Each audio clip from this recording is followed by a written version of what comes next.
Nous gardons un œil du côté de nos camarades réfugiés dans la clandestinité, de ceux qui meurent en prison et qui sont odieusement torturés. Et évidemment, nous n'acceptons pas qu'on nous fasse des leçons sur le sujet, parce que celui qui est le responsable de la nouvelle guerre civile, c'est une des fractions de l'armée du Soudan, et c'est celui précisément que les dirigeants européens avaient érigé en modèle de démocrate, d'autant qu'il acceptait d'être le garde-chiourme de l'Europe. Il était là pour surveiller que les flux migratoires ne viennent pas à sortir et se diriger vers l'Europe. Alors on l'avait arrosé d'argent et d'armes, dont il fait à présent l'usage que vous savez. Par conséquent, quand vous entendrez dire des choses au sujet de vos camarades insoumis, quand vous entendrez dire des choses à propos de ce qui se passe là-bas, souvenez tous, autant que vous êtes, que ce dont il est question, c'est des gens qui ont été financés, armés, par l'Union européenne, par nous-mêmes, et qui aujourd'hui assassinent leurs compatriotes. Et donc, nous sommes en droit, là aussi, de demander des comptes.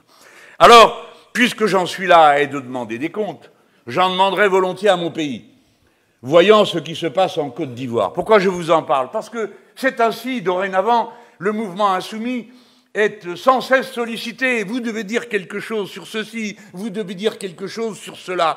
Et on le comprend, et je suis en train de faire aussi rapidement que je le peux mon devoir, tout en cherchant à capter votre attention pour que vous compreniez pourquoi vous êtes concernés.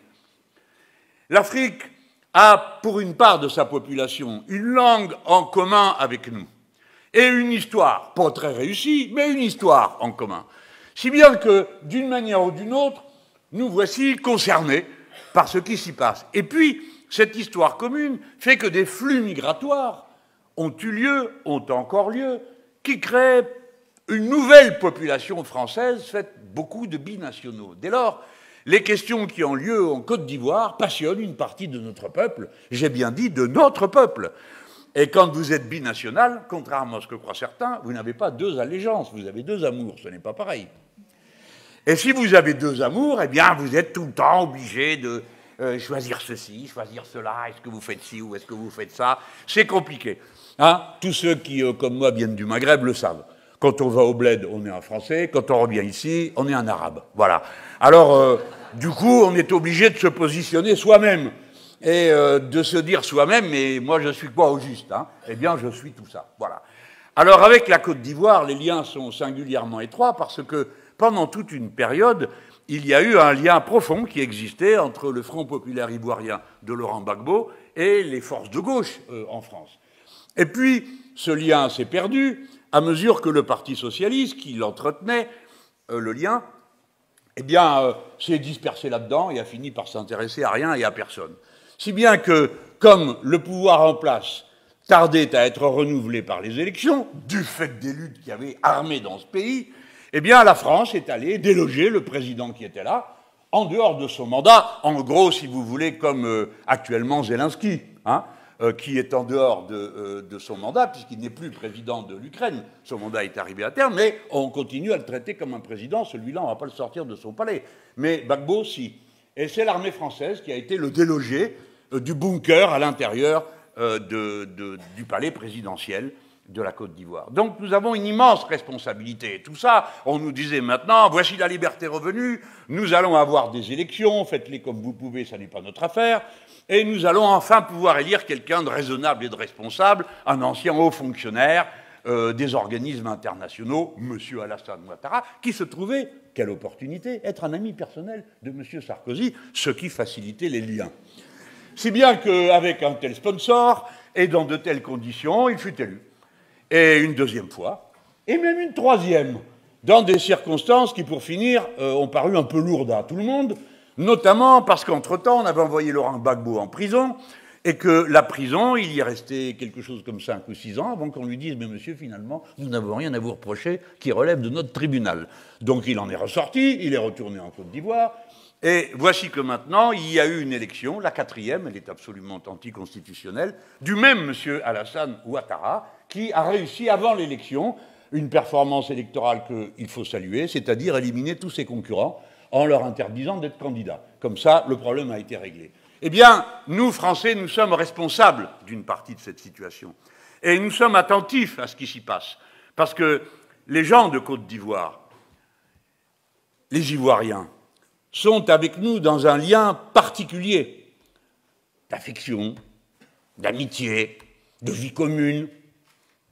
Hein? On a même eu une députée qui en venait et qui est là en face de moi, qui est Rachel Keke. Hein? Alors, on était bien content qu'elle soit députée française, non?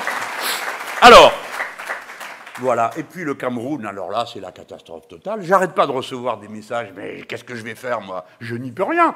Je ne peux faire qu'une chose, c'est dire que je ne suis pas d'accord. Pourtant, le président Macron s'était rendu sur place.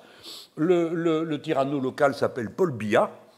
Et ce Paul Biya est souvent en cure à Genève, si bien qu'une fois, quand il est rentré dans son pays, le journal avait titré, il n'a pas titré longtemps, il était écrit Paul Biya en visite officielle au Cameroun. Ouais. Comme il était président, ça la foutait mal. Alors, ça prouve que les Camerounais ont de l'humour, ce qui est vrai. Et Paul Biya, là, est candidat pour la 8e fois. Et ça ne le dérange pas d'avoir 92 ans pour affronter les rudes tâches qui se présentent devant lui.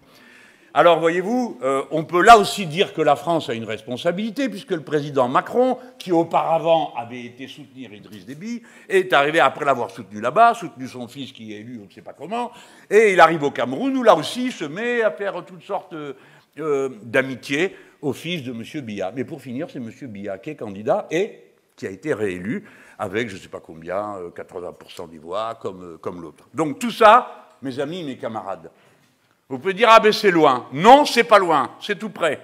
Deuxièmement, tout ça va mal tourner.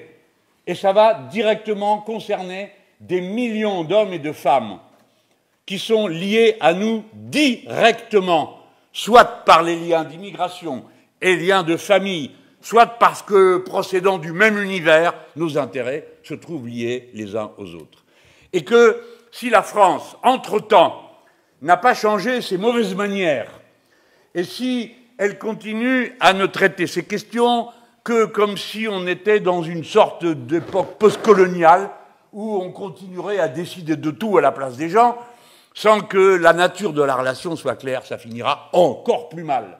Rappelez-vous comment, après avoir pris une décision qui était la bonne, d'intervenir pour empêcher des commandos armés de s'emparer du Mali, les Français sont arrivés là, l'armée française, avec une rapidité et une efficacité absolue. Et une fois qu'ils étaient là, nous avons été, nous, à dire, ben maintenant qu'on y est, il faut dire quand est-ce qu'on s'en va. Sinon, qu'est-ce qu'on fait là? On n'est pas chez nous. Le Mali appartient aux Maliens. Qu'avais-je dit? Ah oui, c'est malin de parler comme ça, il le faut, plapli, plapla, plapla. Alors on a dit, ben, de toute façon, ça vous plaît pas, il faut voter. La Constitution de la Ve République n'oblige à voter qu'une fois. Au bout de 3 mois, vous imaginez, une fois que vous avez engagé vos armes pendant 3 mois, au bout de 3 mois, vous faites quoi? Vous dites, non, attendez, c'était une erreur, on plie, on rentre. Non, ça n'existe pas. Donc, on a voté une fois. Vous m'entendez? Une fois en 9 ans de présence, avec 5000 hommes et femmes de troupes là-bas. Nous y avons perdu 54 des nôtres. Et nous ne savons pas combien de malheureux Maliens, ici et là, ont payé de leur vie le choc des combats qu'ils ne contrôlaient pas. Et maintenant, voici que tout ça s'est fracassé, et qu'une autre organisation politique est en place, que les oppositions sont en prison, etc., etc. Qu'avons-nous gagné à cette situation absurde? Rien, le malheur des gens. Et il y a aujourd'hui une équipe qui a pris le pouvoir. Alors il y en a une là, il y en a une autre au Burkina, il y en a une autre au Niger. Et quoi? Qu'est-ce qu'on va faire? Qu'est-ce qu'on va faire? Rien, par exemple, c'est une bonne idée, pour commencer. Mais ensuite, enfin, nos relations existent, nous n'allons pas comme ça dire c'est fini, on ne vous parle plus, on ne va voir personne. Bref, toutes ces questions sont posées. J'ai été un peu long parce que je dois le faire à intervalles réguliers si je veux jouer le rôle que vous m'avez confié, qui est de vous alerter, qui est de vous obliger à réfléchir à un tas de choses qui ne sont pas dans notre vie quotidienne, mais qui comptent et qui constituent notre identité politique. L'internationalisme du mouvement insoumis est quelque chose qui est partie absolue de sa culture. Et il n'y a pas que des nouvelles tristes. Ce que je veux vous dire, c'est qu'en 2027, à l'élection présidentielle, ces questions, pas seulement celles de ces pays, les questions de fond seront sur la table. Et il faut qu'on puisse en parler. Il faut que la question des relations internationales et de l'ordre mondial soit sur la table et qu'on puisse en parler.